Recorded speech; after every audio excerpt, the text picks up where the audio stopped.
Hi, welcome to another episode of From Scene to Cinema. I'm your host, Darius Dawson, and today we're going to be analyzing a scene.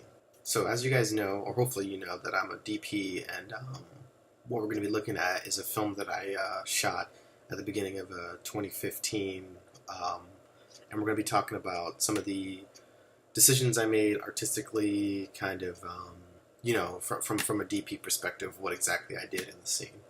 Um, so, this is from a short film called Bailey's Charm. And it was directed by a pretty new, I believe it was his first short film, Cameron Riley, guy living in Atlanta, Georgia. Um, and as you can see, the scene consists of three shots. This isn't, you're not seeing the entire completed scene with all the dialogue and everything, but the scene consists of three shots: a master or a two shot, and then two pretty tight singles or close ups. Um, so I'll just talk a little bit about the production for a second. So this is one of the instances when whatever could go wrong went wrong. We weren't able to use like any big lights. I think we weren't even able to use anything.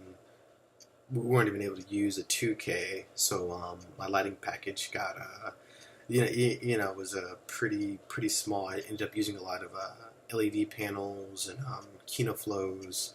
I could use a few Fresnels.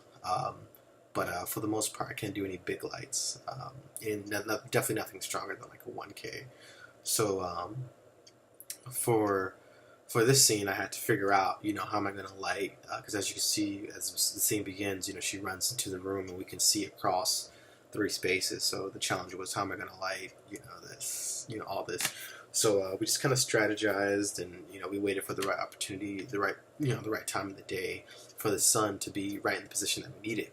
So this entire scene is all natural light it's all natural light for the most part. So if you take a look at the lighting schematic, so as you can see, there's three different spaces. There's a hallway. There's like another kind of gallery space, and then we're like in this office. And what I did was I had these huge, cutters, 4x4 floppies, and then some other pretty long cutters that I used to basically create pools of light. So if you look back at the video, when she runs, she's in light and she's dark, and then she comes into light, and then it's her face, on the far side of her face, the main girl whose name is Bailey. Her face is pretty dark. Basically what that does is it creates depth. It creates like a dynamic frame. It's just like it's interesting, and then it feels believable. It feels right looking at it. So the sun, like I said, was right over their right shoulders. So the angle was pretty good for what I was trying to do.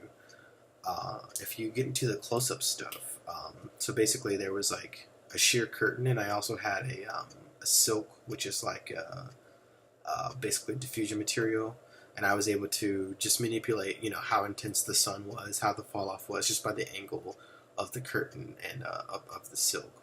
So if you take a look at Bailey's friend, it's pretty flattering, nice and diffused. It feels natural, but it's also very moody, because this is a really moody scene. Bailey's kind of struggling with trying to figure out what her mother, because her mother's gone, and she's trying to figure out what she wants her mother to do. So at this point, she's in conflict.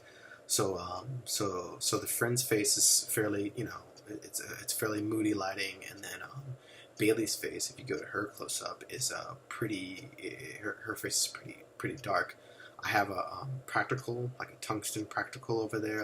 It was just like a lamp to kind of give some light, and then you can kind of tell I have a shiny bounce in front of her face, and basically what that does is just kind of just lift it up a bit for exposure, and then kind of give her a little something in the eyes.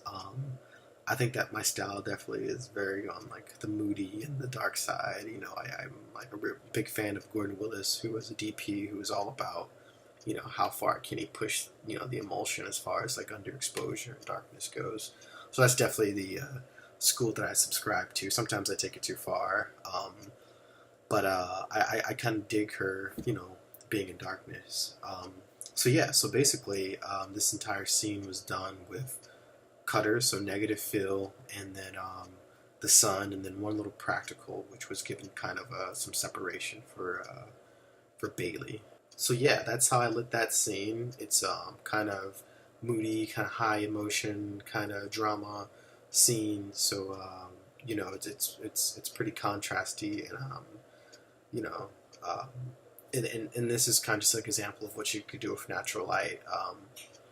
You've just got to know, how you can manipulate. What do you want to say? What is the moment? Yeah. So that kind of covers that kind of scene breakdown. Um, as far as where I'm at with my film Downstream, I've been talking to my cast. We're all casted up, and I've been doing a lot of paperwork now. Right now I'm in the paperwork phase. I wish I was getting paid to do paperwork. I'm not, but yeah, it's happening. 2 weeks from now, we've got our location, got our cast. Yeah, yeah, it's going pretty good. Yeah, thanks for joining us for another episode of From Scene to Cinema. Don't forget to like us on Facebook, follow us on all your social media outlets, and until next time, thanks again.